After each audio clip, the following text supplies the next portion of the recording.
웨슬레의 신학 사상. 요한 웨슬리는 조직 신학 체계를 저술하지는 않았지만 풍부한 설교와 일기, 편지 등을 통해 독특하고 균형 잡힌 신학 사상을 제시하였습니다. 그의 신학은 교리 논쟁 자체보다 경험된 구원의 실제에 초점을 둔 실천적 신학이었습니다. 웨슬리가 특히 강조한 신학적 주제와 특징을 몇 가지로 정리하면 다음과 같습니다. 웨슬리 신학의 핵심은 완전 성화론입니다. 성화는 곧 거룩하게 되는 삶에 있다. 그는 믿음으로 말미암아 즉각적으로 칭이 되는 것뿐 아니라 거듭난 신자가 점차적으로 죄와 세속을 버리고 그리스도를 닮아가는 과정인 성화를 중시했습니다. 더 나아가 웨슬리는 그리스도인의 완전 온전한 성화이 이 땅에서도 가능하다고 보았는데, 여기서 말하는 완전이란 하나님과 이웃에 대한 온전한 사랑으로 마음이 채워진 상태를 뜻합니다. 너희는 하늘에 계신 아버지처럼 완전하라는 예수의 명령 마태복음 5장 48절 말씀을 신실하게 받아들인 웨슬리는 완전히 결코 무오류나 전적인 무죄성을 의미하지 않으며 성숙한 사랑의 경지를 가리킨다고 설명했습니다. 즉 신자는 여전히 실수나 시험에 빠질 가능성은 있지만 하나님의 은혜로 마음이 순전한 사랑으로 채워져 고의적으로 죄를 짓지 않는 상태에 이를 수 있다고 가르쳤습니다. 이러한 온전한 사랑의 성결을 지향하는 웨슬리의 성화론은 구원을 단번에 칭의에 국한하지 않고 평생에 걸친 성품 변화의 여정으로 파악함으로써 당대 다른 개신교 전통과 차별화되었습니다. 자유의지와 예정론 논쟁에 대해 웨슬리는 구원의 문제에 있어서 인간에게 협력적 역할이 있음을 강조하는 알미니우스주의 노선을 견지했습니다. 이것은 요한 칼뱅의 이중 예정론, 즉 어떤 이는 하나님의 작정으로 구원, 다른 이는 유기된다는 교리에 대한 강한 반대에서 분명히 드러난다. 웨슬리는 하나님의 성품은 무조건 일부만 택하고 나머지는 버리는 분이 아니라 공의와 사랑 그 자체이시므로 칼뱅주의 예정론은 하나님의 사랑과 정의에 합치되지 않는다고 보았습니다. 1739년 설교 자유은혜에서 그는 칼뱅의 예정론은 거룩함의 문을 닫아버린다며 누구는 구원받기로 정해졌고 누구는 노력해도 소용없다고 가르치면 사람들이 거룩한 삶의 노력을 포기하게 될 것이라 비판했습니다. 웨슬리는 실제로 오랜 동역자였던 히필드와 이 문제로 갈라설 만큼 예정론 논쟁에 단호했고 모든 사람을 위한 그리스도의 속죄와 보편 은총을 옹호했습니다. 웨슬리에 따르면 하나님은 모든 사람에게 구원의 선행은 은총을 베푸셔서 회개하고 믿을 수 있는 자유의지를 부분적으로 회복시켜 주시며 사람이 그 은혜에 저항하거나 거부할 수도 있게 하셨다. 즉 은총의 거부 가능성. 따라서 최종적으로 누가 구원받는가는 하나님의 예정이라기보다 하나님의 예지 곧 하나님께서 미리 아시는 인간의 믿음에 근거한다고 보았습니다. 웨슬리의 이러한 주장들은 야코부스 알미니우의 견해를 계승한 것으로 웨슬리는 자신을 복음적 알미니안으로 불렀습니다.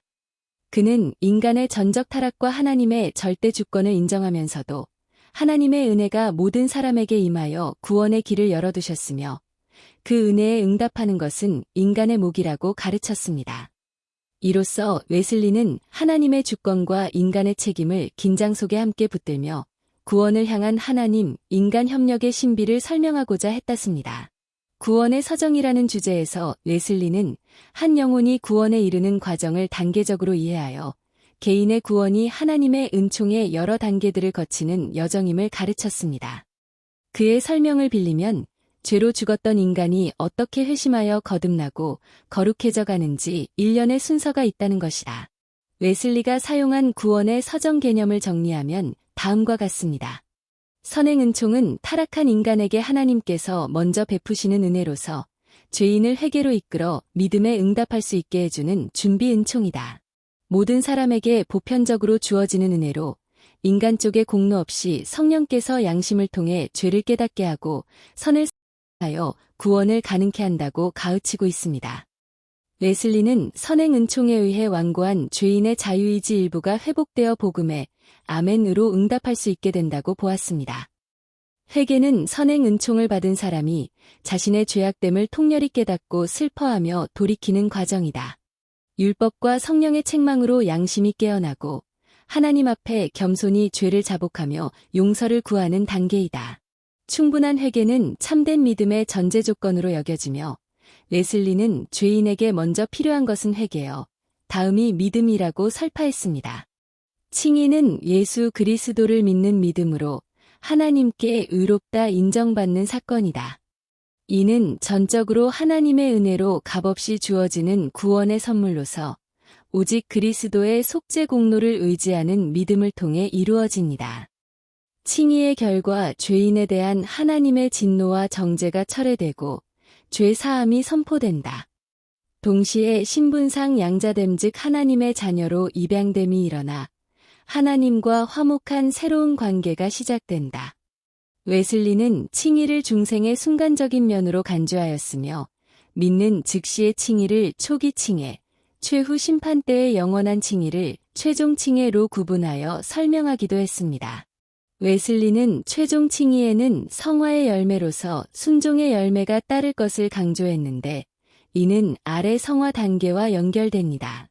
중생은 거듭남으로 불리며 칭의와 함께 또는 직후에 일어나는 영적 새탄생의 경험이다. 이는 성령께서 신자 속에 내주하여 마음을 새롭게 변화시키시는 것으로 하나님의 생명이 영혼에 임입되어 새 피조물이 되는 변화이다.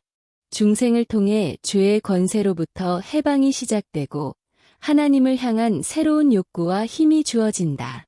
웨슬리는 칭의와 중생을 동시적 사건으로 보았으며 이를 가리 구원의 문에 들어선 것이라 하였고 이때 중생한 신자는 성령의 내적 증거로 구원의 확신을 얻을 수 있다고 웨슬리는 가르쳤으며 성령이 우리 영으로 더불어 우리가 하나님의 자녀인 것을 증언하신다는 로마서 8장 16절에 근거를 두었습니다. 성화는 회심 후의 지속적인 영적 성장 과정을 말한다. 웨슬리는 구원을 한순간의 사건일 뿐 아니라 계속적인 과정으로 이해했는데 중생한 신자는 성령의 능력으로 계속해서 죄성을 제거하고 거룩함에 이르는 과정을 밟아간다고 했다. 이를 계속되는 구원 또 성결의 진보로 표현하며 중생 이후에도 남아있는 내적 부패와 잘못된 성향들이 은혜의 수단 즉 기도, 말씀, 성례 등에 부지런히 참여함으로써 점진적으로 치유되고 교정된다고 보았습니다. 이 성화 과정에서 신자는 선한 행위를 통해서가 아니라 성령의 은혜로 변화되지만 동시에 인간 쪽의 적극적 순종과 참여, 기도, 헌신, 섬김 등 요구되는 협력적 과정이다. 웨슬리는 특히 은총의 수단의 중요성을 역설했는데 기도와 예배, 성경 읽기, 금식, 속회 모임 등 경건훈련에 꾸준히 참여할 때 성령께서 역사하셔서 신자의 심령을 계속 새롭게 하신다고 가르쳤습니다. 온전, 완전, 한사랑은 이것은 성화의 궁극적인 경지로서 웨슬리가 말하는 그리스도인의 완에 해당한다. 모든 신자는 평생에 걸쳐 성화를 추구하다가 하나님의 특별 은혜로 사랑의 완전에 이르는 체험을 할 수 있다고 웨슬리는 믿었다. 이 상태는 의도적이고 고의적인 죄로부터의 완전한 해방으로서 마음에 오직 하나님 사랑과 이웃 사랑만 존재하는 순수한 상태입니다. 웨슬리는 이것을 사랑으로 채워진 마음의 상태로 묘사했고 그리스도의 마음을 품어 행실까지 그처럼 되는 것이라고 말했습니다. 완전 성결의 은혜는 죽기 직전에 순식간에 임할 수도 또는 점진적으로 성령께서 이루실 수도 있다고 보았으나 분명한 것은 인간의 공로가 아닌 믿음으로 받는 은혜의 선물이라고 강조했다. 웨슬리는 많은 신자들이 이러한 온전한 성화의 은혜를 현세에서 체험했다고 간증했고 자신도 이를 위해 끊임없이 나아갈 것을 권면했습니다. 이 교리는 후에 감리교, 성결운동 및 오순절 운동 등에 큰 영향을 미쳤습니다. 영화은 최종적으로 신자는 죽음을 지나 부활의 때에 완전한 구원에 도달한다. 웨슬리는 이것을 온전한 영화 단계로 이해했다.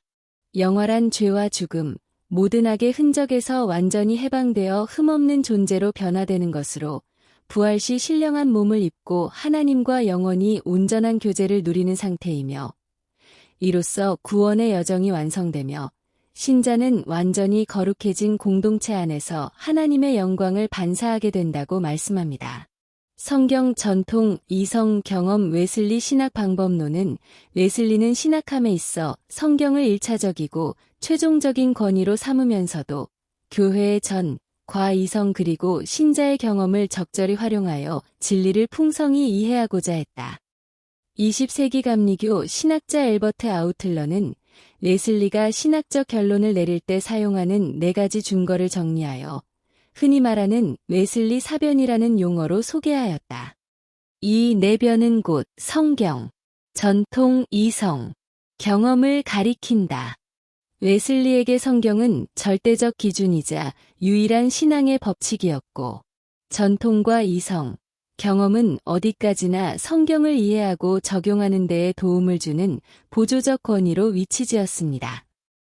그는 나는 한 권의 책의 사람이라고 할 만큼 성경 중심적이었으나 동시에 성경 해석에 있어 역사적 교회 전통의 지혜를 존중하고 합리적 사고와 성령의 체험을 활용하여 살아있는 진리로 만들기를 추구했으며 예컨대 웨슬리는 자신의 올더스게이트 회심의 경험을 통해 깨달은 바를 설교와 신학에 녹여내며 교리적 지식이 심령의 체험으로 확인될 때 비로소 온전한 의미를 갖는다고 역설하였습니다. 그러나 이러한 체험이나 이성이 언제까지나 성경의 권위 아래 있어야 함을 분명히 하여 성경의 최우선성을 훼손하지 않도록 했습니다. 웨슬리의 이 4가지 표준은 이후 감리교 신학의 방법론적 특징으로 계승되어 오늘날까지도 성경을 중심에 두고 전통과 이성, 경험을 통합적으로 활용하는 사중적 신학사고로 평가받는다. 요한 웨슬리의 웨슬레의 신학 사상 여기까지입니다. 이 말씀은 유재훈 목사께서 전해드렸습니다. 다음은 웨슬리의 설교와 영성에서 만나보겠습니다. 감사합니다.